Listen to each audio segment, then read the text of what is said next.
I walked in and was greeted by LeBron James himself. 45 seconds, I was the man in that party. I was the brokest person there, but I was the man. He is the man.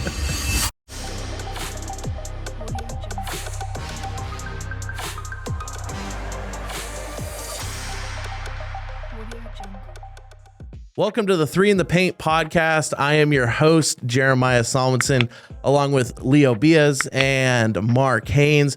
We're excited to have you guys along for the first edition of the Three in the Paint podcast, new Sacramento-based NBA podcast. We're also going to talk a lot of Kings. So for you Kings fans out there, make sure this is your show every week to come to for your Kings news, Kings insights.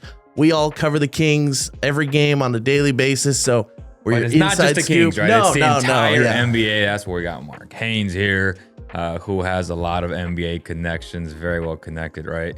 And we'll have interviews from opposing locker rooms. We get to watch the best of the best every time we're at Golden One Center. So that's going to make us unique in so many different ways, and I can't wait for those. And let me stop this real quick. Just tell you, both of you guys, I'm a huge fan of both of you guys. Appreciate you. Thank you. Love your work. These are great reporters, do great analytic stuff. This is going to be, like my man said earlier, monumental. This is going to be the podcast to watch. No, 100%. And we're going to have unique takes. We all got different perspectives on the Kings and the NBA as a whole, and, you know, different backgrounds and sports we've covered and all that. So it's going to be exciting. One of the first things we're going to talk about on the show is the Western Conference. Obviously, the Kings are in the Western Conference. But obviously, the Western Conference as a whole has a ton of good teams. And it's loaded, bro. Yeah, and one of the matchups that people have been talking about for years is De'Aaron Fox and Shai Gilgeous-Alexander. Right.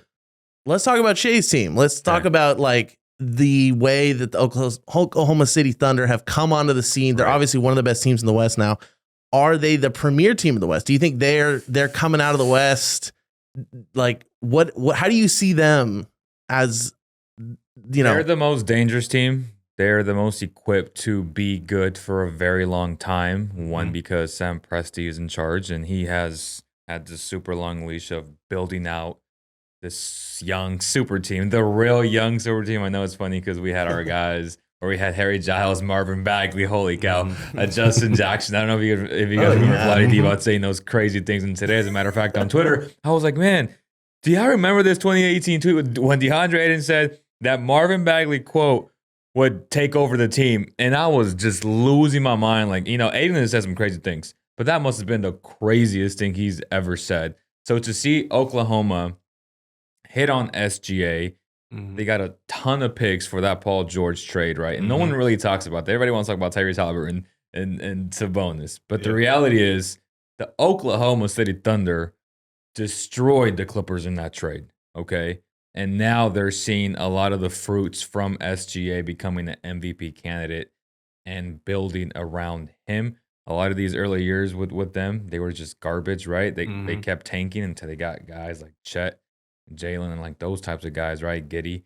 So now it's interesting to see what they do. We just saw the trade deadline, right? They went after Hayward, which we'll get into in a little bit. So they've made some moves already. And they're already really good. They're arguably the best team, the most consistent team. They're tied for, I think, first, and that changes every other day. So to say they're one of the top 4 teams right now, and I think they're very dangerous and probably will end up as at worst a number 3 seed. I don't know what your take is, guys. No, that's like you said, that's the most dangerous team in the West.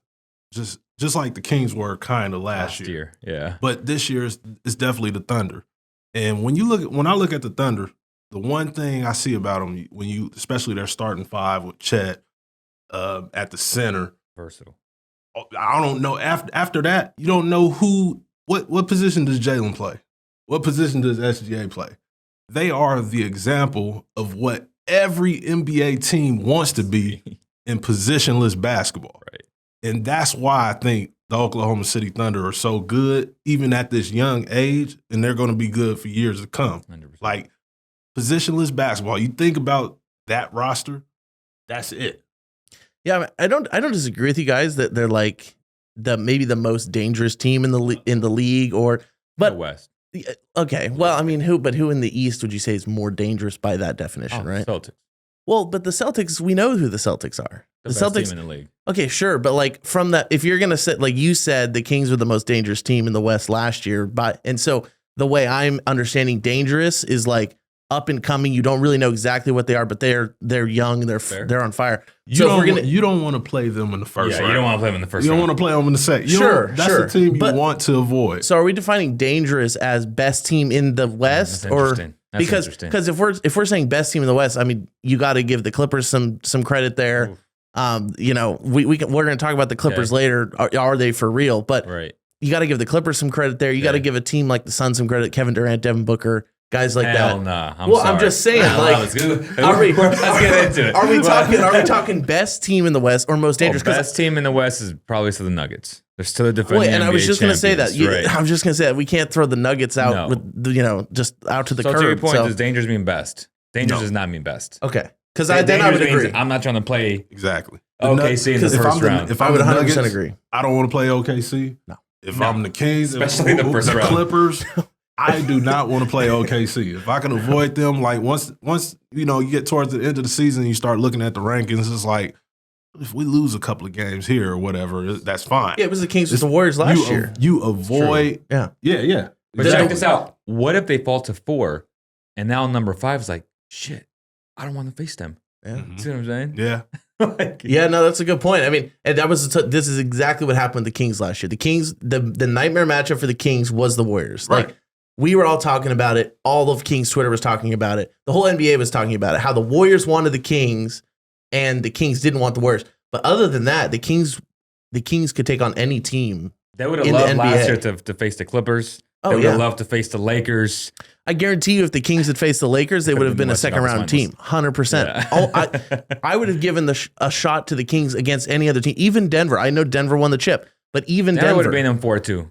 Denver swept the Lakers. See what I'm saying? But the Kings matchup- play well against Denver. Yes, the matchup was the worst against the Lakers. But back to OKC. Yes. I would agree with you. Most dangerous team in the West for sure. Not the best team. They could be the best team. You can make an argument that they're the best team, but We can't say that. But Minnesota, Because they have no Minnesota playoff too. experience We yet. haven't even talked See what I'm about saying? Ant and Minnesota.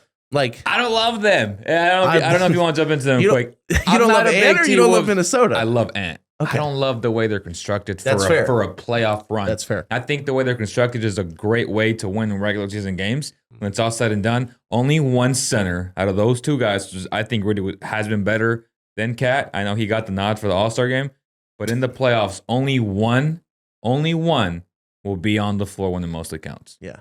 Because both of those guys, you cannot have them out there. Is that person gonna be Rudy or is it gonna be Cat? It's gonna be Cat. It's going to be Rudy. I'm with you. I think it's gonna It's be gonna be Cat. Tell you why. Tell you why. This is an offensive league. Yeah, and he can space the floor way more than Rudy can. But he plays no defense, though. But we He can't guard his own shadow, bro. So it could be the case where Cat's out there, and then they decide, yeah, this isn't gonna work. We're Well, gonna not make a both, change. right? No. Both isn't gonna be out there, but I could see like That's he fair. starts game Depending one. on who the matchup is. Yeah, and That's then all they yeah. make a matchup Yeah. decision. They're like, the defense is too bad, and we have to switch to Rudy. Yes. So I could see that. But At what round or what team would it matter against though? The Kings would fucking destroy them. Kings got to get Yes. to them because Like, the Kings would run them out the gym. Just Minnesota? based on how fast they play. Because think about it. If you put Cat on HB, well, again, it's not our favorite player, but the reality I is love HB. You do. But the reality is, if you put Cat on HB, I mean, we saw that the first game, they got blown out by 10 plus, right? Second game, Cat didn't play. It helped them. And I said the fact that Cat's not playing today will help the T-Wolves and they'll win this game. And they beat the Kings without Cat. That tells you a lot of how they're constructed for a playoff run. And it's all playoff, and it's all matchup based, right? Right. So I'm intrigued. I'm intrigued by them, but I'm not a huge fan of how they're constructed. no, that's fair. That's a totally fair point. Yeah, So- and I think if I were to if I was a betting man, which I am, Yeah. I would bet money like OKC would beat the Wolves in a playoff series I for agree. sure. Even if Minnesota's a 2 seed and 100%. OKC's a 4 seed or whatever, like I would still bet my money on OKC for sure. So yeah, they're dangerous. They could be the best team in the West, but you do see signs of a little bit of a Denver hangover from last year, but they're still a great team. They've like- been banked up. Yeah, they've been banged up. They've had a lot of back-to-backs recently too, so I think they're still one of the premier teams. Is it a Denver hangover, or we just look at the Joker and think he's hungover because he's just so 100% lethargic at everything, whereas walking outside of, and I almost caught a video of him doing it, his sprint that he do right before the game. Have y'all ever seen it? Yeah. It's hilarious. It's hilarious because he's like, motion he's booking it. He just it's definitely a slow motion, but he's booking it. It's not like a Sasha Vazenkov. Okay. Slow motion. That's pretty slow. That's pretty it's a slow. little different than that, but it's funny. But no, I just think we're just seeing them as they're so good. So are the Nuggets the best team in the West? Yes, I agree. Yeah. What do you think? I think the Clippers are the best team in the West. Wow, And that's not a take I held. Why are they the best? That's not a take I held 2 months ago. You did not. No, You did not. I told you. I'm gonna sit on my deathbed and say they're not. No, I'll call myself out there. I'll call myself out and say that I was wrong about this Clippers situation. Why though? Because Tell me on them. So I didn't think it would work, right? The trades went down. I'm like, yeah, it's just going to be your typical Harden and Brooklyn situation or whatever. Sure. Goes with good players, messes up the chemistry. Russ, Harden, They bought in. they've both bought into their roles. Paul George is going to do Paul George things. They look really good. They have some good players that can play their roles too. I think until they show me that situation has broken down, because they built it up. I've seen them build it up, winning all those games, going on those 2 winning streaks. And until they show me that they break it down and that the egos get in the way again, which is possible, I think they're the best team in the West. That's because Kawhi is playing at an MVP level. Yeah, and we didn't even talk about Kawhi. And he's not missing games. Kawhi is that guy. That's a key for me. That's it. They're Will playing. he last into the playoffs? Because last year we saw him dominate against Phoenix. Then the following game, he had 38, I think. Yeah, that's following true. game, he was out for the rest of If healthy, I think the Clippers are the best team in the West. That's why I go with Denver. If I have to pick and guess of who's going to be there, Jokic. We know Jokic's going to be there. And Jamal's, he's banged up a little With bit. or without him. Joker's going to be there. They're that good. Yeah. They're that good. But the Clippers, at full strength, there's no question that they're good. They could be the best team in the league or in the West. Yeah. Excuse me. I mean, we're gonna talk about the Celtics in a minute, but I don't believe the Celtics at all. Crazy. So if they were healthy, they could be. I'll say that if they were healthy, I mean, they could did be the smack best team in the league. the Celtics, not like about 2 weeks ago. Yeah, these are like we're looking at, like you mentioned James earlier, James Harden. That is, I just don't believe in him though. That's fine because we're thinking of the James Harden that we seen in Houston. We're thinking of the James, and it's not that version. No it's more. not that version, which might even be better for this team because he is, he's a legit. If you look at his numbers and how he plays now, he's a legit point guard at 6'5" or whatnot. Then you have Russell Westbrook, who's not the same Russell Westbrook that he was in OKC. He's not the triple-double. He is the triple-double Westbrook, but he's toned it down. He understands his role. He's bought in, like y'all said, he bought into this team and how do we win? On the surface. So to me, that means regular season. So in the playoffs, we saw in the season, we've seen Sabonis dominate this year, last year, statistically speaking, right? Triple doubles left and right. Right now, he's a leader in triple doubles. Right. What did Draymond do to him when teams have every single day to go back the entire year to look at their weaknesses, to see what he doesn't do good? Right. Not like Draymond, Looney too. Like Looney. That too. Like weaknesses get magnified in the playoffs. To me, the biggest knock on James the past 3 years is what? He can't get to the rim no more because he has no lift, right?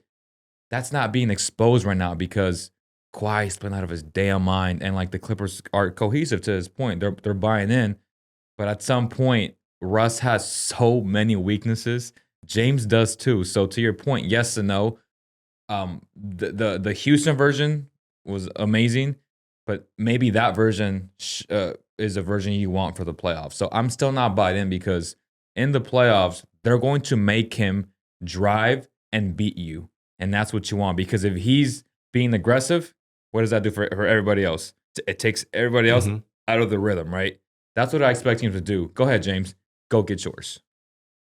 Yeah, and that was my biggest knock when the moves were made. I'm like, yeah, they all need the ball. Kawhi needs the ball. James needs the ball. Paul needs the ball. Yes. Like they're none of them are just like spot up shooters. Like just Right, exactly. But they've proved me wrong. So again, Sure. until they prove to me In the that playoffs. yeah, these egos are a problem again, which again is like I wouldn't bet my money on the Clippers. Like, but Yeah. but do I think sitting They're talented, here? sure. Yeah, and they've got playoff experience. Like whatever you want to say about Russ, like I'm not a big Russ fan in terms of what you see. He's a great guy, but like Great guy. what you see on the court, I'm not a big Russ fan. No. I think he's mistake prone. You know, like he'll And turn in the playoffs, he'll it's going to he'll show. turn the ball. That's He'll turn why- the ball over. I get Yes. all of that, but yeah, End of- they've yeah, impressed end of me. the day, They've it's the impressed me. Nuggets. Nuggets is going to be the best. Yeah. Yes. So let's transition to the Kings. Yeah, let's talk about that a little bit. If we see Kings Clippers, a 3 against the 6 seed, right? Last year, Mhm. we're confident all Kings will beat them. If it's today, knowing what you know, do the Kings have a shot? If the Kings are the 6th seed, Yes. Yeah, Knowing, it'll be a good knowing that series. they play well at Staples or Crypto. I think the Kings would lose the series, but it'd be a good series. 7? we're talking about a healthy Clippers team, right? Healthy Kings team. Healthy both ways. Yeah. I think it would go 6 or 7. Yeah, but I do think the Clippers would win the series. Interesting. I would have the Clippers too. Okay.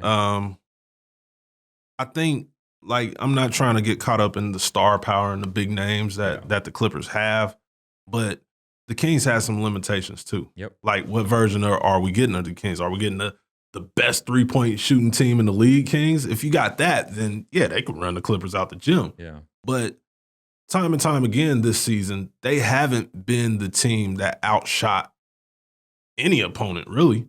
Like most of the games that they're winning, they're going out there and winning them, Yeah. but they're still shooting 60% from the free throw line, 32% from 3 if they get there or whatever. And it just like the Kings have been so up and down, and guys like Kevin Herter and HB. Keegan at times. Keegan at times. I can't believe he's still a King, man. That's crazy. That's crazy. So to me, deadline. man. To your point, Kings made no moves. How surprised were both of you? I was extremely surprised. I mean, I want to touch on something he said a second ago, real quick. The Kings' edge last year and what made them so dangerous is their offense, right? 100%. But offense is up across the league. So, 100%. and you've seen it this season that edge they had last year is no longer, it's still an edge, but it isn't the edge it was last year because offense is up across the league. And obviously their defense is going to kill them. So is their free throw shooting. That's in the postseason. The Kings are the Kings are the worst free throw shooting team in the league. Like, That's pretty bad. I hate to tell you, Kings fans, but it just is what it is. Like if you're a fan out there, you got to acknowledge it, and it's obviously something Kings internally know and they work on. But the fact that their offense isn't the edge that it was last year. Why though? Why? Because the others are Because other teams are also. no, the others like the HBs, the Oh Kevins. yeah. They're playing so below average of what they did last year. Yeah, I mean, and they've obviously picked it up recently, and we hope that trend continues. And it might even have played into the fact that they're still on the roster, unfortunately. Yeah. A little bit of fool's gold there. Gold. So I don't see particularly Harrison Barnes. 100%. I don't see him keeping he had those like 30-point games or whatever. Crazy. That's not going to be sustained. Kevin Herter is a dog, and he's a true shooter. So like, Right. I think some of the improvements you've seen from Kevin is very much like confidence based. And I think he will maintain some of that. I don't know if it's all of it, but he will maintain some of that. So I think Kevin Herter is back, so to speak, to a degree. I do not believe that to be the case with Harrison Barnes. And yeah, to your point, I was shocked at the deadline that nothing would even I know the asking prices were wild, right? Like we saw some of those reports from Woj and Shams. Those asking prices were nuts. But yeah, I'm shocked that Davion, Harrison, and Kevin they're all still on the roster. Davion's been dangled since like last year. Yeah. And his future's not with the Kings, and I think he knows that. The Kings know that. So unless he has a crazy playoffs offensively, which I'm not, as a gambling man, I'm not going to bet on that. I'm gonna just say this real quick. 39, Okay. 20, 12, 9, 22, 11, 22. That's Harrison That's Barnes. incredibly inconsistent. Yeah, but That's that's Harrison Barnes of late. He's consistently inconsistent. Yeah, 100%. that was 3 games. He didn't score 20. He scored 20 or 20 or more. Are you gonna read the stat lines where it's literally goose eggs and he's got like 26 minutes Cardio time? He's out there staying in shape. So to your point, and I want Kings fans to answer this, okay? He said that he sacrifices, right? Mm-hmm. Huge press conference. Though the reason why I have so many donuts, essentially is what he said, I'm paraphrasing, is because I sacrifice. And those are things that fans don't see. Okay, well, let me kind of spin it the other way. My point is, even today, he's not the defensive player he once was, right? He's just terrible. Like, no matter how you slice it, he's lost a step. His screen navigation, bro, man. It's insane. But this but his HB offense, slander. though, yes, but his offense is still really good at this age for any player. Yeah. My thing is the fact that he's so unselfish and he calls it sacrifice, it's hurting his team. And to me, that's selfish. It's selfish that Mike Brown doesn't run plays for him, which we've seen Mike Brown say, we don't run plays for HB. Why the hell don't you, bro? Because when you do run plays, the guy has a post-up game. He's a bucket. He's silky. He's a bucket. But to his point about sacrifice, it also requires him to want to take those shots. It's like Sabonis. What's the biggest criticism? He's wide open. He don't look at the rim. Shoot it. He won't shoot it. The same with the HB. So HB masks this as sacrifice. That's fair. But the reality is, at times he won't even look at the rim. That's fair. So that's selfish to me. And the thing is, you have too many guys on the roster that will do that. You know, at times Keegan shrinks, and I love Keegan. Yeah, but he'll shrink. He's usually firing it. He's usually firing it. But you know, if he misses the first 4 or whatever, he may disappear. Yeah. Him and HB have a lot of similarities outside of Keegan is playing defense at a ridiculous level. Oh yeah, you know what I'm saying? No, but that jump has been impressive, man. I don't remember. I was talking to one of you guys about this. Like you talk about HB's lack of defense. Yeah. Now, what defensive adjustment could you do in the rotation to get a better defender than HB there? You don't have one. You don't have one. You don't have one. So then that goes into where we talk about the Kings making the top 6. That's gonna be really tough because the Kings are always one injury, away from everything just being a disaster. Right. And it could be any of the guys. It doesn't have to be a star. It could be any of the rotation guys because you could throw, Kessler Edwards in there. You could try He's probably your best. Chris Duarte. Your best bet right now. You Kessler. can do Kessler's not good. You could do a lot of different things, but then you start lacking that championship DNA. Shout out Keon Ellis, though, by the way. His new Keon, 3-year, $5.5 million contract. Congratulations. Well deserved. We're talking about kind of role players and stuff. Yeah. Shout out Keon. That's great. But to your point, you can't fix his defense, right? Like he's washed. So why not triple down on your strengths? Why not start running plays, get him involved a lot earlier during the game? I know he's notorious for having good first quarter and then disappears. Yeah. Why don't we start running shit for him in the second quarter, at the beginning of the third quarter? Like, get his confidence up. You know what I mean? Because you need that. Because he can hit. He's one of the guys that can consistently catch and shoot. Yeah. He can do it. But he's a bucket, though. Once his confidence is gone, once he's not in rhythm, and he's, what is he, 31, 32 or whatever? He's like, man, the knees, man, it take a little to get going. Okay, little Yachty. It take a little to get going. So, you want to go to him early.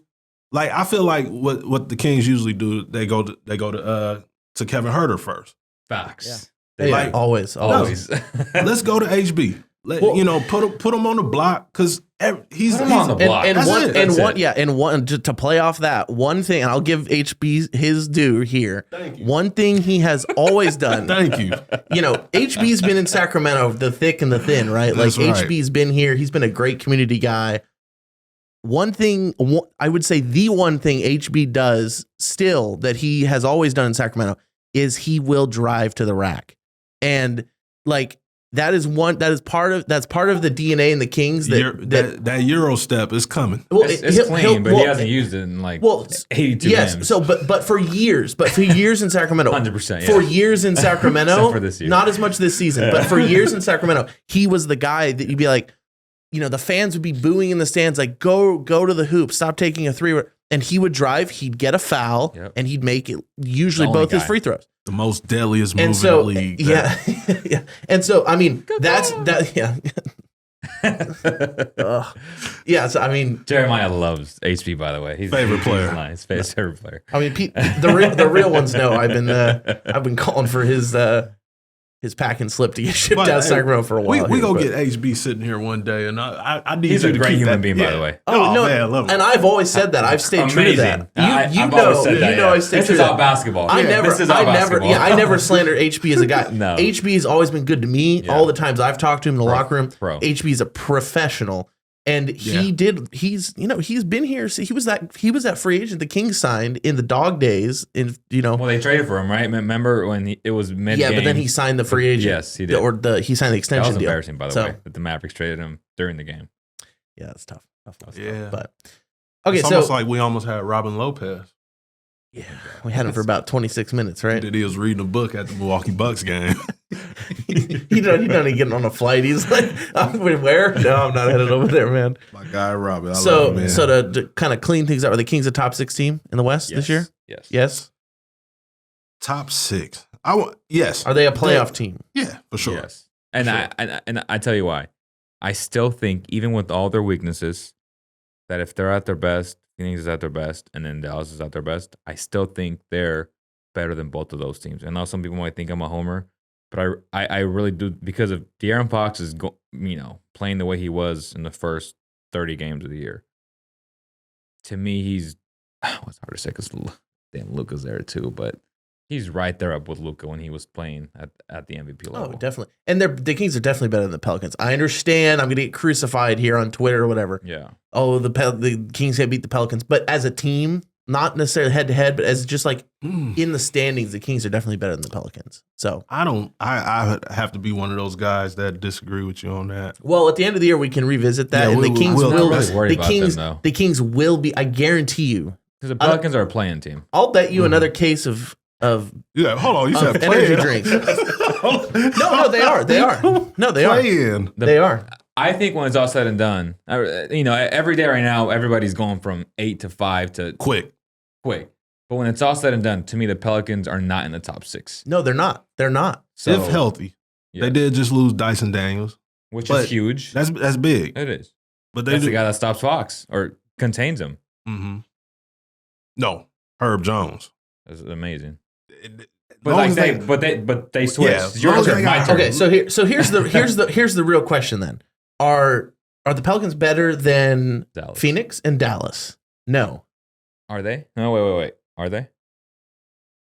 Phoenix and Dallas. No. Okay, then they're not a top 6 team. They are then. I feel like you want to say yes. Well, Phoenix is my questionable one. I actually They're think so questionable. like I hate I that really team. think Dallas is the more dangerous team when we talk about Dallas, Phoenix, Kings, and Pelicans. Okay. Because you got Luka. Fair.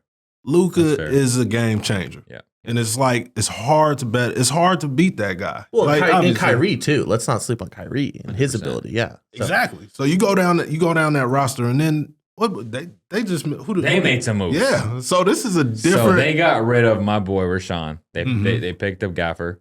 Yep. And then went on and they got PJ. Mhm.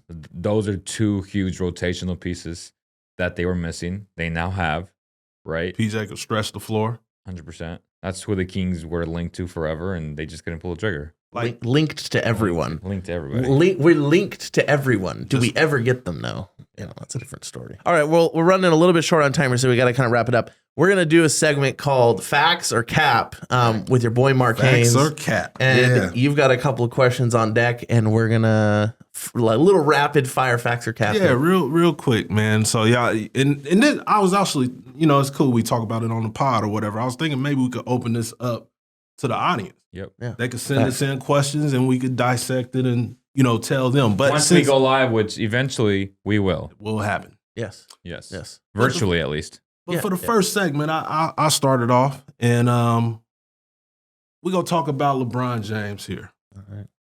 Is it a fact or cap? Whenever LeBron James talks to the public and tells a story. Are we saying like is the majority of the time it facts or cap like 50, 49, Yeah, 51? if you guys, if he says something today, do you believe it's a Cap. fact or No. is it cap? It's more than likely false. Then I'm going the opposite way of you two. Okay. I'm going fact. You want to know why? Why? Because Charlotte. All-Star Weekend Charlotte. Was that about 2-3 years ago? Maybe that's Charlotte. Yeah. I ended up, I don't know how it happened or whatever. It was, All-Star Weekend is very hectic, which All-Star Weekend is coming up very, very soon. Mm-hmm. Next week. This weekend, right? This weekend. Yeah. Right. Yeah. So Charlotte. I end up going to a dinner that Rich Paul hosted. Mm-hmm. And it's star-studded. All the Clutch guys is there. 2 Chainz is there. J. Mark Cole Haynes, is ladies there. and gentlemen. Mark Haynes was in the building, man. And Classic Mark Haynes. for 45 seconds, I was the man in that party. I was the brokest person there, but I was the man. He was the man.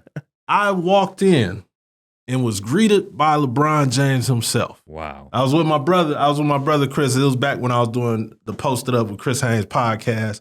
It was me, my brother, and Terrence Hall. We walk in and my brother introduces us or whatever. He's like, "Oh yeah, this is my brother, and from the pod." LeBron James. He looks at me, he shakes my hand. He say, "Oh yeah, I know you. I watch you all the time." Damn. And Okay. and I changed my mind. I believe you. Facts. I believe you. I appreciate the love, Bron. You know what I mean? Everybody want to say I'm crazy and say, nah, he just said it just to say it or whatever. I believe you. And nobody can take that from me. So whatever LeBron says to the public and to the media, whether he's reading books, whether he never read a damn chapter in his life. We gonna call that shit facts. He'll predict the Kobe going for 81. I believe it all, Bron. I believe it all. You see, the problem is, this is the problem is we can't follow that and say, What you got? we can't say anything. We haven't been to dinner with Rich Paul and LeBron James, so we can't follow that, even though. Let me take that back. Okay. I was at the All-Star game for LA. I was at the same party, but the LA version with Tristan, with Chloe. Yeah. I forget who hosted it, but I was at that party as well. Well, and we've all talked to LeBron James multiple times in press pools and whatever. But it was dope. How dope those parties get. Yeah. Kind of crazy perspective on life. Right. It gives you stuff, but yes, like LeBron, with all due respect, he is a lot of the cap though. Like he be saying what about last week, bro? He said that pass was intentional. Which one? The one where he missed it off his head? and he goes on Twitter and he goes on this whole rant about how none of y'all believe me. Like I keep proving you wrong, and he clips some podcast or something. I'm like, watch the replay. He's shocked when it goes over his head, and then on Twitter he's like, "Man, that was all he's intentional." saying that he intended to hit him in the head. No, he was saying, it was a pass. That's what he said. He was saying that it was a pass because the pass was to him. He missed it, but then he act like he's the one who actually passed it back. And then he went on Twitter. Let me see if I can find this. Did they give him the assist on that? I don't know. Actually, that's a good question. Yeah. That's a good question. But then he goes. Let me find this here. Let me pull this up. If I'm running the stats, I'm giving it to him. This absolutely wild quote. Yeah. Well, LeBron is he's a guy that wants to play with his son, right? And today we saw the rumors already that there are 2 teams that he's looking at that if they draft his son, that he would sign with them. The Kings should be one of them. That'd be dope. I ain't gonna lie. He can cap all he wants in Sacramento, baby. Mr. Cap, get over here. So he goes on Twitter and he says this afterwards. We've all seen the clip of the pass. He goes on Twitter afterwards. He says, "After all this time, I'm still proving them wrong. I mean, you would think they would know by now, but when it comes to me." That's why he says facts. Exactly. So whatever he says in the public, to me, it's facts. All right, what's the next one? Next one is the Boston Celtics, or not is Boston. The Boston Celtics, I'm going to make it as a statement. The Boston Celtics are the best team in the East. That's crazy, Jeremiah. Look, we can come back to this pod come playoff time, and the 2 things I've said on this podcast are, 1, Timberwolves would beat Golden State if they match up. Or we said that. That's fine. And then the second thing is that the Celtics might make it out of the East, but they're not going to be NBA champions. They're That's not what he asked. No, though. He said, are they the best team in the East? No, I think the Bucks are. Oh, I mean, pre-Doc Rivers, they absolutely were. Pre-Doc Rivers, they So are they absolutely now? were. So Doc makes them worse. Doc makes them worse for sure. Doc Rivers So is who's like, better? So is it not the Celtics? I still believe the Bucks are better. I'm with you on that. Dame wants a chip. I'm with you on that. Dame What? wants. Yeah, they're frauds, bro. You see them every postseason Who? in the biggest games. The Celtics? Yes. Okay. The Sixers almost beat them last year, bro. I just don't like how much the Celtics turn the ball over. Oh, Like, yeah. They're a turnover waiting to happen every time they touch the ball. But they're never out of it because they're just But so the explosive. Bucks, like when you look at the Celtics roster, that starting five is ridiculous. Yeah. You know, top to bottom. But when it gets to the bench, I'm not. What did they do at deadline? They actually made some moves. They went and got players on the edges. Yeah. To you know, they got the kid from Memphis, Tillman. Mm-hmm. So that's a huge pickup. I like Tillman. I Yeah, like that me dude. too. Then they got the kid from the Sixers. From the Sixers. Point guard that plays like Davion, but don't get paid like Davion. But you know what the Bucks did? What they do? They went and got Pat Oh my Bev. That's what they did. He just wants to plug. They went and got Pat bro. Bev. Pat Bev is terrible at basketball. Pat Mark Bev, Haynes, everyone is on one tonight. 94 feet in your face. That's on what he the tells you. podcast. That's what he tells you. That's what he Pat tells you. Bev. That's what he tells you. That's what he tells you, bro. He's a dog. He's a dog, huh? He's a dog. He is a guy you do not want to see on the opposite side of the court. He fabricates his own quotes. Yeah. He sent someone to go ask Wendell Carter Jr. specific questions so he can blow it up on this pod, which was crazy because every media member of Orlando was like, I've never seen this person in my life. That was a fabricated question, but great for Pat. His mouth has generated him millions of dollars. Shout out, Pat. We all know his journey to the NBA and the struggles he had to go through. He's awesome. Yeah, I mean, From that regard. Yeah, he's made himself, his money doing the stuff he does. But Pat, he's not a difference maker. Let's not fool ourselves. He's a leader in the locker room.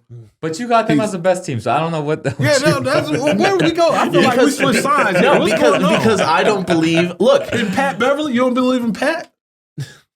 That's what, no Pat. No, I don't believe in the Celtics, bro. Oh, okay. I think but Pat's on the books, so no, I know. So is he a difference maker? No, but he doesn't make them worse.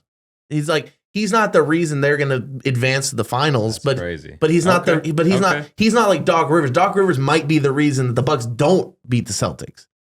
That's how bad Doc Rivers is. Why they don't beat the Celtics? That's how bad Doc Rivers is. Is he might be the reason the Bucks can't get over the finish line.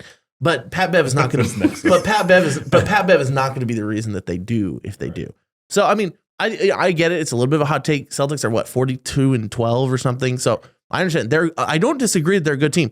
But in the postseason, when push comes to shove, I think they will falter. Jason Tatum can get inconsistent in the postseason.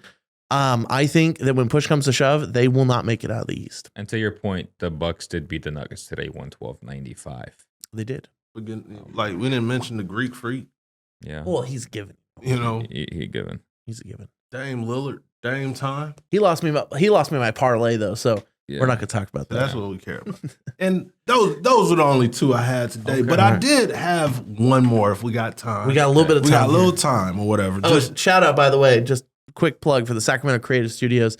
That's where we are right now. Yeah. Hosting this show. We'll be here every week for the podcast. If you're ever doing any content, you need photo shoot content. They have different podcast rooms that they have set up. Check them out, SacramentoCreativeStudios.com. Matthew's a great guy. He'll help you with whatever type of content you're trying to create. Perfect. But anyways. Yes, sir. Yes, sir. And this is just a little bit, give the audience a little bit about ourselves or whatever. Who was the player that made you fall in love with basketball? It's good. We're getting all deep. For me, I'll give you guys some time to think about it because I just threw that on y'all or whatever randomly. But for me, it was Penny Hardaway. Strong. Penny Hardaway, a lot of people go say Jordan, and, obviously we know who Michael Jordan is, but for me, it was Penny Hardaway. I always loved the players who are, how would I say? I want to say game changers, but they're different. They're different. He was one of the first. Obviously, there's Magic Johnson, who was really before our time, but we got to see him. We know who he is. I got one. But 6'7" point guard. He's amazing. Penny before the injuries was amazing. But yeah, healthy Penny Hardaway, Anthony Penny Hardaway. Shout out to Memphis, by the way, Little who Penny. he's coaching by now. Yeah, shout out to Memphis. Shout out to Memphis. Penny was my guy. The shoes, everything he Those did, shoes are you know, Mm-hmm. it was like, man, I wish I can be 6'7" and with the talent that he has or whatever. And he was the first player to make me fall in love with basketball. Okay. And I was playing NBA Live back then before NBA 2K just took over. That's dope. Yeah. Well, I guess I'll go next then, and I'm a little bit younger than both of you guys, so the generational difference in who was who at the time Steph Curry. will influence my answer just a little bit. But no, for me that was Kobe Bryant. Kobe Bryant was the guy that I saw growing up who, like, because basketball for me growing up wasn't like my first sport. Yeah. But when I saw Kobe Bryant play and you see like just everything about him, his energy, his style of play, he was one of the last guys who really would prioritize that flash and power over a lot of things in his game. Like, you don't see people anymore attempting the dunks that Kobe would attempt and things like that in games. Like, it just doesn't happen. So for me, it was Kobe Bryant. Really, they got me excited about basketball. Well, I'm going with the Michael, but not Jordan. I'm going Michael Bibby. Okay, shout out Mike. Shout out to Mike, who's not on. He was now on the telecast, by the way, for NBC California. To me, growing up, my first team in third grade was the Kings. Coincidentally, right? No intention of that, but it happened that way, and I kind of look like him growing up. You know what I mean? And I kind of play like him a little bit. I can see the resemblance. Yeah. I can see So it. You play like him. You just gonna drop that in there. Okay. Yeah, kind of play like him a little bit. He shout out to Mike though, but that's what made me fall in love with basketball. Yeah, it's fair enough. Yeah. Take us home. All right, well, this has been the Three in the Paint podcast. I'm Jeremiah Salmonson. This is Leo Beas and Mark Haynes. You know us now. Thank you for joining us. We're going to be here every week, new episode of the Three in the Paint podcast, and we got a bonus episode coming once a month. We'll have some bonus content once a month for you guys on the Three in the Paint podcast. Support us with your subscription on YouTube, your likes on YouTube. Help us build this podcast. Like we said a little bit at the jump, we're gonna have interviews on here. We're gonna have content from the locker rooms, content from the press conferences. Hopefully, we're gonna have players on here. All that type of content coming your way. Thanks again for listening, and we're out.